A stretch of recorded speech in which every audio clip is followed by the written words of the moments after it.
Hi, we're excited to be here at Espressif's DevCon 2022, and we're going to be talking today about thousands of ESP32s Device Management for ESP-IDF-based devices. My name is Chris Gammell. This is my coworker, Mike Szczys. We both work at Goliath, and we have really enjoyed working in the ESP-IDF recently. We'll be talking about that here in a little bit. So first things first, let's just give a little background about who we are. If I can find my mouse. My name's Chris. I've been working in hardware a long time. I now work at Goliath in the developer relations group. If you have a hardware background, you might know it kind of like a field applications engineer, that sort of thing. But basically, Mike and I, we make demos, we make videos, we make blog posts, and we talk at conferences, and we love talking about it. Mike, how about you? Yeah, my name is Mike Szczys. So I am a developer relations engineer at Goliath along with Chris and have a lot of fun there playing with microcontrollers. I started off in the early 2000s with the propeller microcontrollers and moved on to the AVR. I was amazed by the speed of the AVR. So you can understand that the Espressif chips kind of blow my mind. Also, just what we're able to do, like connecting these microcontrollers up to the internet and doing amazing things with them. Boy, I wouldn't even have thought this was possible 15 years ago. So having a great time with it. Great. Finally, Nick Miller is our lead firmware engineer. He's not here today, but he is the author of our Goliath ESP-IDF SDK. He had glowing things to say, which we will relate later in this talk. Nick had some past experience with the ESP-IDF ecosystem, and he was able to turn around our SDK very quickly, and we've been very, very excited about it. So we're going to show some of that here today. Speaking of showing here today, let's talk about some of our learning objectives. So what are we trying to see in this talk? We're going to be talking about large fleets of devices. And even if you don't have that, if you only have one Espressif device on your desk, well, first off, buy some more. They're great. And as you start to grow, or as you think about it, even maybe you're like, maybe in 5 years I might have a bigger device fleet. One of the problems is you don't know what you don't know, and that's what we're here to kind of talk about today. What are some of the challenges around growing a device fleet? As your device fleet gets bigger, what do you have to deal with, and how might things change? We're also going to do a demo. Mike's going to do a demo about Goliath and how we kind of work with that stuff, how we have some simplified functions to make control of your devices easier. Well, actually, what is the next point here? We make it easy to collect sensor data, to control individual devices in and amongst thousands of devices, and do the critical thing like over-the-air updates. That's another thing that people really, really seem to like about Goliath, and it was very easy to implement in ESP-IDF. So let's talk a little bit about you. You are probably someone who's interested in hardware and firmware, even if you have a different background. If you're interested in Espressif, you probably are a fan of the hardware like Mike and myself are. But you probably don't want to become a cloud expert. So if you want to control one device, 1,000 devices, 1,000,000 devices on the cloud, otherwise you probably do need to become a cloud expert. We think we found some ways to reduce that barrier to entry, and you still might want to then go and actually talk to all the devices that you have out there. So it's going to depend on your application, depend on how many devices you decide to do. But let's assume you're going to be putting thousands of devices out in the field. And let's talk about some of the challenges about that. Some of the things that you do when you have 1 or 10 devices on your bench, it starts to change. The nature of those interactions change at hundreds or thousands of devices. And one thing that Mike and I do is we talk to users both around the ESP-IDF SDK that we developed, and also other programmatic ways that people can make their devices talk to the cloud. And a thing that comes up a lot, I think Mike will agree with me here, is scripting, right? So scripting is like this, I can write a Python script, talk to REST API, make it do this, make it do that, maybe even control the hardware over a UART or similar. And that's great. It actually does work. You can do that out to 1,000 devices, thousands, millions, whatever, but it just gets more complex and more opaque. So if you are potentially telling all of the devices you have in the field to go and update their firmware, maybe go talk to an S3 bucket, that's a common one that I've heard. That's great, but then you also need to put in tooling for, did they actually all do it? Which ones worked? Which ones didn't? Which had problems? Which are still kind of hanging in there? Maybe what is going on with the network in order for them they couldn't download the entire image. And so putting some other stuff in place there can make that a little bit more clear, and that's what we aim to do. Another thing is, as your team grows, so if you imagine you have 1,000 devices in the field, maybe you have a business you're starting to build an IoT deployment around, well, you're going to need to hire people eventually, maybe for deployment, for monitoring, whatever it is. And even if you have the same skill set, you might not have the same deep domain, the same deep expertise around the actual deployment itself. So Mike and I Mike is much more skilled than I am in a lot of areas, but if I'm the one who designed the device and the firmware, and then I ask Mike to come and help me, I have a little bit more kind of in-depth knowledge of how I built things, where the demons are, that sort of thing. And then I bring in other people who are skilled or unskilled, and I want to make it easier for them to be able to help me out and interact with the devices. Another thing we see often is resources that are installed locally. So what I usually think about here is like a Node-RED instance that might be on a Raspberry Pi on your local network, or maybe on your computer. It needs to scale by being out on the cloud, right? So you need to be outside your firewall, but also you need to have kind of larger implementations of this, and that can be dangerous or hard to manage. But basically, while Node-RED, Mike and I prototype with Node-RED a lot. Getting past tens of hundreds of devices, it's possible, but it just becomes more burdensome. And so there's other ways to go and actually control devices and react to them and forward data along that we think we found some other ways to do that sort of thing, but we want to help explain what that looks like. When you do have thousands of devices and they're all sending stuff back, so Mike's going to be showing a demo here that's sending, I think every 5 seconds. Is that right, Mike? At the beginning? Yep, that's how it starts. Yeah, so every 5 seconds it sends at the beginning. Even at that, every 5 seconds from one device throughout a day, throughout a week, throughout a year, whatever, it's a significant amount of data for a single device. And now as you're linearly scaling your actual deployment, that database starts to get really, really big, and thinking about how you want to manage that data. When do you want to cut it off and start deleting the old data? And it just seems more and more like a job. Speaking of linear growth, as your device size, your fleet size grows, and it scales linearly, your time doesn't, right? So I might be able to look at 10 devices blinking on the desk and say, oh yeah, they're all online right now. But when it's 1,000, they might not be in your desk in the first place. But even if you had 1,000, it might be hard to pick out the one device that isn't blinking right now. And so you think about being able to monitor each and every device. Your time is a very valuable thing, and you want to be able to see that device health. Finally, we already talked about firmware updates a little bit, but plugging in one cable to update a device, that's fine. But doing it 1,000 times, that's probably a week plus of work. And depending on where your devices are, and if they're installed up on a big tower, that's a long cable you need. So one of the things that we think can help with all this is Goliath, the company that we work for. It's a device management platform, and we're trying to solve a lot of these scaling issues. One of the things that we see is kind of balancing the ease of use and programmatic control, because what we were talking about with scripting is kind of programmatic control. Ease of use might be more of a UI base. We actually think that we can do both, and so that helps you to scale between having more people on your team. You might want to allow more people on your team to manage devices on things like our management console. But then as you want to roll out big changes to the rest of your fleet, you can then programmatically go and access our REST API, which makes it easy for that scripting or for things like apps to go and talk to our devices, which is actually something Mike is about to show.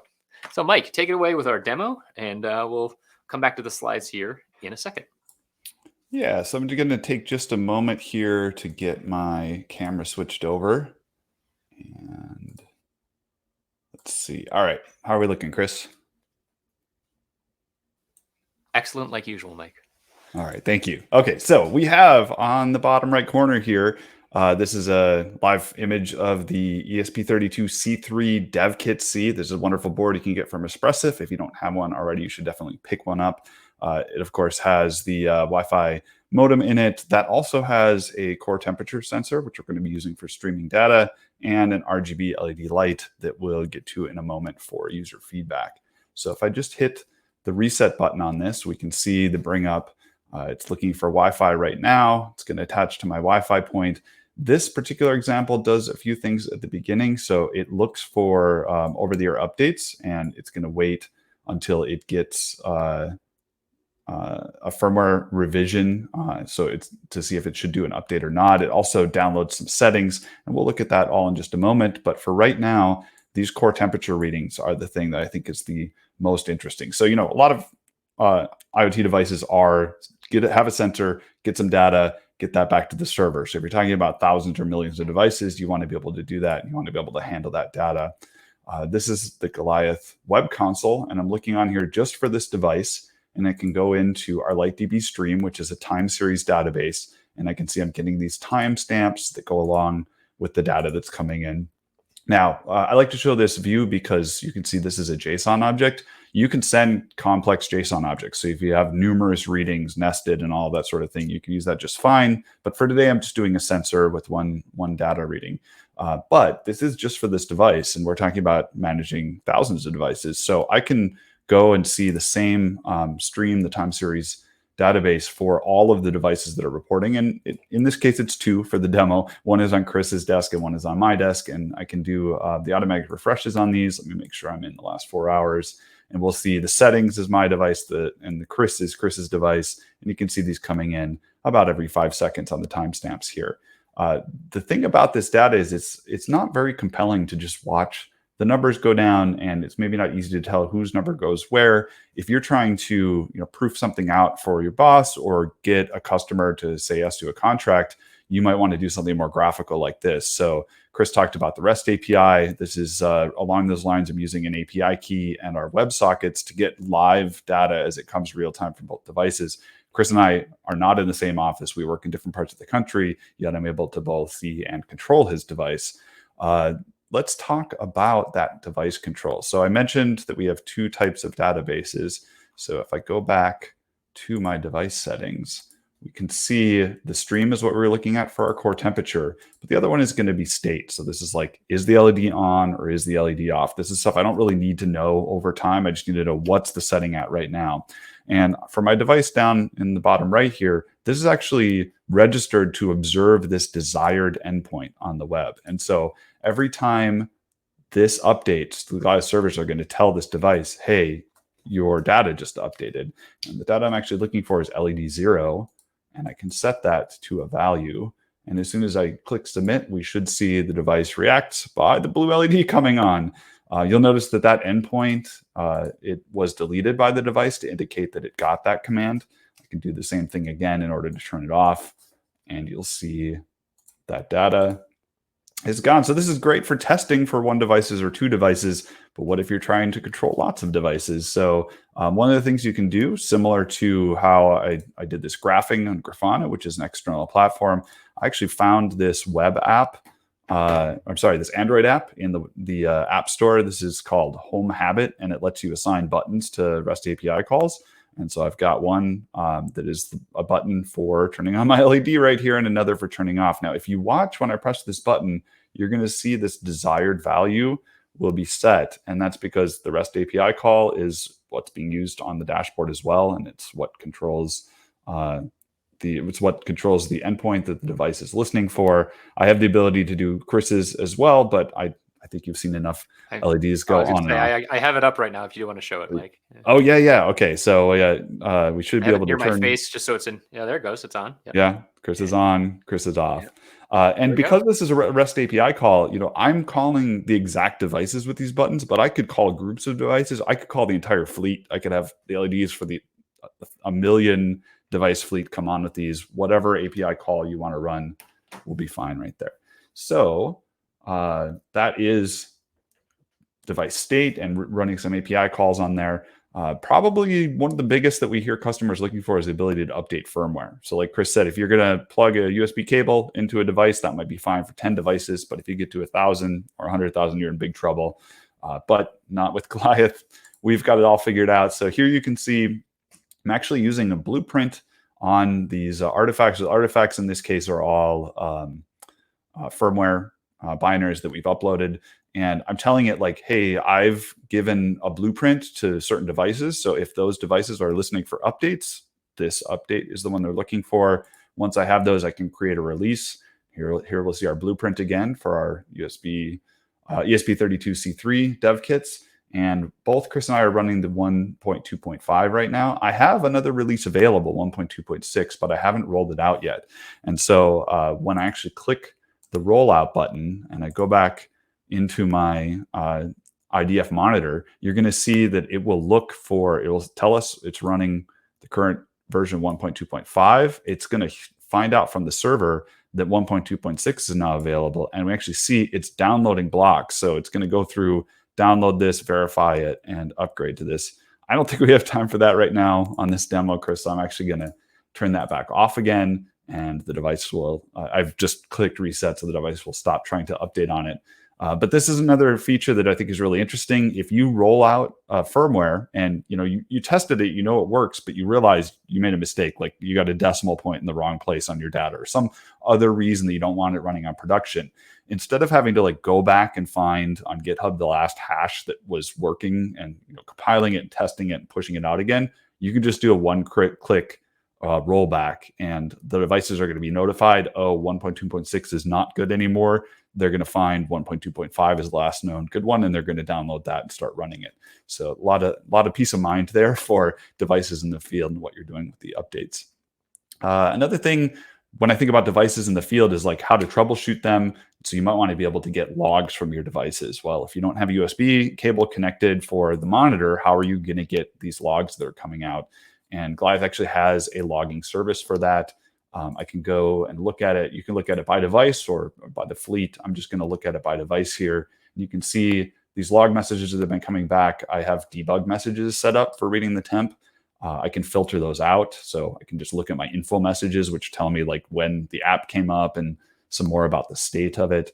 And of course, if you don't want to have all of these, think about millions of devices sending debug logs. That's probably not a great use of your database. You're going to have trouble finding things in there. You can just turn those off or set the debug level remotely.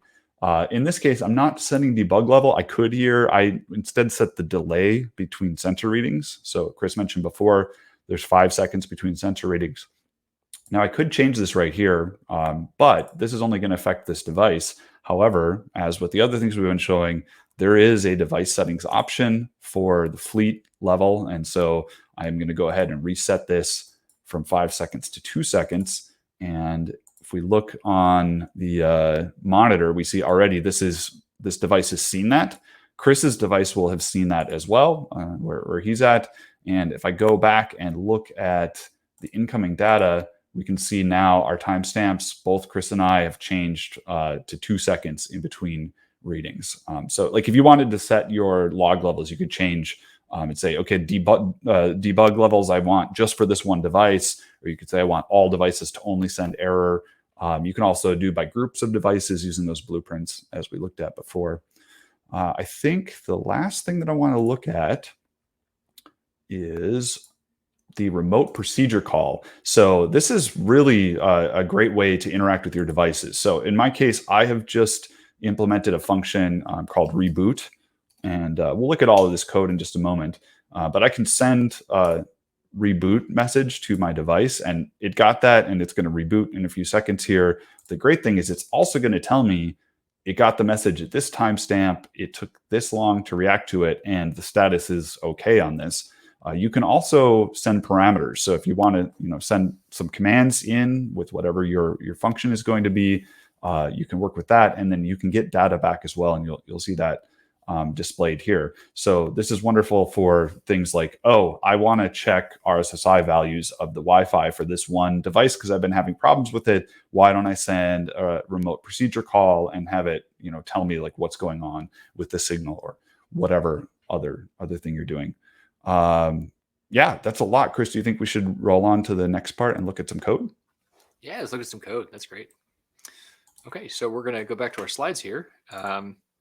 And we're going to talk a little bit more about what Mike had shown you on the actual Goliath console. So remember the console.goliath.io, that's what Mike was just showing for a lot of that management, that GUI-based interaction. You also Mike showed some REST API interactions as well. So that's really that balance point between making it ease of use and being able to target individual devices and kind of understand everything that's happening around a device without having to do lots and lots of scripting there. All right, so let's talk about some of the things that Mike showed there and really the concepts of getting data on and off of devices. So the first one was LightDB state. And this is how Mike turned my LED on from, I don't know, what we have 1,000 miles apart, Mike? I'm in North Carolina. Yeah, Mike. something like that. And I would like to mention, Chris, that all this Goliath SDK is built on top of the ESP-IDF. So you just include it as a component of your ESP-IDF project, and then you get these kind of like one-liner commands. And so in this case, like sending data from the device to Goliath is the top line, the set int async, and then getting data back is the bottom one, which is you you tell it where to put the data. And also in this case, it's a synchronous. So we have both asynchronous and synchronous API calls. This one will wait 5 seconds before it gives up waiting for the server to come back. But you notice the top one is asynchronous. I didn't put it on here, but there's a way to observe these states as well. And in those cases, you set a callback and you just register the callback with one line. We'll see that that pattern in just a moment. Yeah, Mike brings up a good point too, is that all the code you're going to be seeing here is device side code. And there is no server side code because all of the interfaces, all of the endpoints that you're talking to, and really all of the tooling and infrastructure behind it, that is all taken care of for you by Goliath. So whereas you might be used to writing like Lambda functions or similar, or snippets of Python you have to go and kind of maintain on the server, this is all device side code. And so to call back to the beginning of the presentation, when I said as a hardware person, I don't want to have to become a cloud expert, this is a good example where enabling just these single lines gives you all this stuff. In this case, being able to control a wide range of hardware that you have out in the field. LightDB Stream is the other type of database we were talking about that's time series data. So it's going to have timestamps, and you're going to be able to graph that data or do whatever other type of filtering that you want. And in this case, just a single line call. So I got the T sensor out value here, and I'm just writing that to the temp for temperature endpoint. And so every time you need to push something up to the cloud, you can just send this command. It will assign the timestamp automatically, but there is also the option for you to include a timestamp and a JSON object. So if you're caching sensor readings and uploading them later, you can get the right timestamps in your database. Yeah, we've done that for GPS examples in the past where the satellites give you their timestamp, you store them and move on. I think this is a great example of just that, it's basically like a server.write, as like a pseudocode kind of application there. And then you get access to all of this data on the server ready to go. And we'll show some other options for seeing that later. The setting service is what we used for changing the seconds delay between the temperature settings, reading the temperature sensor. So you could do this, like I said, for changing like the log level of what is being sent back to Goliath. And in this case, the upper block on the left is the callback function. You can see in there, I'm just checking for a specific endpoint, the loop delay seconds endpoint. And if I get that, I will go off and do something in my code. I'm actually just changing a global variable. I took that out for this example. And then otherwise you could return that the setting was not recognized, and then Goliath will know whether or not your settings are in sync. There's a place on the dashboard for that. The bottom line is the one-liner for registering that you're going to use the settings and telling it which callback to execute. Yeah, I really like that this is kind of the arbitrary code piece of it, right? So you could kind of put a lot of different things. You can call other functions. You could kick off a task, that sort of thing. That's what we do for the reboot function. When I think about like a large scale deployment, like your example of RSSI is great because you might not want to be sending back RSSI every single time you publish all your data, but you can do it on demand then. And so you could really think about how you might want to be debugging more of your device. So you kind of have submenus on submenus to really dig into what's happening. I'm getting this confused with the RPC right now. RPC, yeah. Yeah, sorry, that's the next one. On this one, you could really imagine having a wide range of available settings and being able to target each and every one individually. Yeah, you could also have streaming data. The gun on that one, Mike. Well, you could have streaming data for your RSSI already set up, and you could use the settings procedure to just turn it on and off. Like you could turn a whole bunch of debugging features on and off, and have like a whole suite that's just waiting there, and have the settings service like, oh, this device, turn it on, or you could be like all the devices that are in Akron, Ohio, turn this on, and have a lot of turn on debug mode, and then it floods. Yeah, gets you a whole bunch of data to help. Yeah, because I mean, again, you don't want to have someone drive out to the plant and hook cables up to your devices. Like you want to be able to do as much as you can to fix the thing without going there as possible. That's right. All right, now the thing that I jumped ahead to. Yeah, I'm so excited about it. Remote procedure call is, I think, when you need a little bit more interactivity, right? So for instance, like you might have multiple Wi-Fi networks that you're trying to spec out, but you don't know what they are at compile time. So you can't just set up, turn it on or turn it off. Remote procedure call, you could send something that says, hey, look for this Wi-Fi network and tell me how strong the signal is, and then send that information back to me. Like there's a lot of utility here for you to not just run a function, but to run a function with parameters that you weren't thinking of when you programmed the device. Yeah. And of course, you're not stuck with what happened when you first compiled the firmware, because you can just compile new firmware and send it to the device. In this case, I'm blown away by how easy this is on the ESP-IDF SDK. Literally, I just tell it the current version so the device knows what firmware it's running. And then this one liner below that tells the Goliath servers, hey, I'd like to know when you have a firmware update, inform me. And so you will just get a push notification from Goliath when a new version is available, or like the next time you power up, if you're in low power mode, it will always check on power up and you'll be able to automatically do firmware updates. Yep. Cutting down on cables and plant visits, like you mentioned. Let's talk a little bit about, once you have that data on the cloud, other things that Mike kind of covered here. One thing is the concept of blueprints, and really this and the next item are ways to kind of slice and dice your deployment. So when you really want to have a targeted strike just at the devices in Akron, like Mike mentioned, you might have those tagged. That's the next one here is tagging. You might have them tagged as Akron, but you might have 3 different types of Espressif devices out there. You might have a ESP32 C3, original ESP32, and ESP32 S2. And you might want to be able to narrow it down to just the C3 devices. I only want to see those, or I only want to see the ESP32 C3 devices in Akron. You could start to really slice and dice your deployment and understand what's going on, even instrumenting it off platform in something like Grafana as well. Mike also showed this with the multiple viewpoints and seeing the streaming data come in. You might want to prototype what that looks like, being able to, we are showing a single sensor reading, but I've had some sensor platforms that had 50 different parameters that were being sent back to the cloud, and you want to understand which ones you're using, how they're working hierarchically, and how you might be exporting them to different places.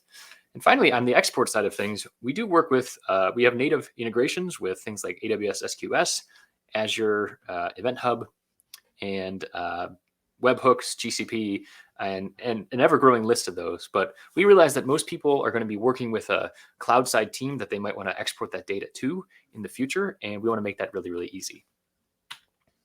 On the choice to make the ESP-IDF SDK as part of Goliath, we decided to build it because we saw a vibrant community, obviously, as part of this event, but also a well-developed ecosystem in the ESP-IDF. We've been really impressed with that. And this is some of the stuff that Nick wanted us to pass along as the author of our SDK there. One thing that really helps a lot here is standardized setup across hardware. So even though there are multiple product lines and all ever growing, the kind of standardization in the ESP-IDF has been really useful. Being able to work with a well understood version-free RTOS with a networking stack, embed TLS, and then an external library. That's kind of the listing of the requirements to go in for us to build an SDK. We need to be able to send secure messages back to the Goliath cloud because we're secure by default, and we need to be able to have an understanding of all of the variations in the hardware we may see. It was easy to pull in CoAP support using that library, and really, Espressif just did a great job with testing and building this ecosystem for us to build upon. Not only that, example code was really useful, especially a CoAP client. So Goliath operates with CoAP endpoints as opposed to something like MQTT. We think there's a lot of benefits in terms of lower data overhead. Again, when you're scaling, you might not care about a couple kilobytes here, kilobytes there, but thinking about the data traffic and all of the compression that might happen with CoAP versus MQTT, UDP versus TCP, all of those kind of different things there. We really like working in CoAP, and you'll see that in some of our examples. The great documentation, though, and being able to tap into the community has been very, very helpful. So we're very interested in helping people hyperscale to your device fleet. 100 devices, 1,000 devices, 1 million devices, 100 million devices. We're here to help you with that. We can always talk to you about that sort of thing. Mike and I, as I mentioned at the beginning, DevRel, developer relations, we write a lot of content, not just about the Espressif ecosystem, but also all of the things that we cover and some of just kind of general interest points as well. We do recommend you check out our blog.goliath.io. If you sign up for the console, you actually get subscribed to that, and you'll see stuff come out every Tuesday, Thursday on the blog, and we have a newsletter every 2 weeks. And finally, you should please try out the console. So it's all free, up to 50 devices, and our dev tier gives you those first 50 free. We think that's a pretty good size, and you start to see some of these scaling problems at that point. Thanks for having us. We really appreciate it, and we're really excited about the future with Espressif and DevCon 22. Mike, any other thoughts? I just had a great time. It's been wonderful being here. Thank you. Thanks so much.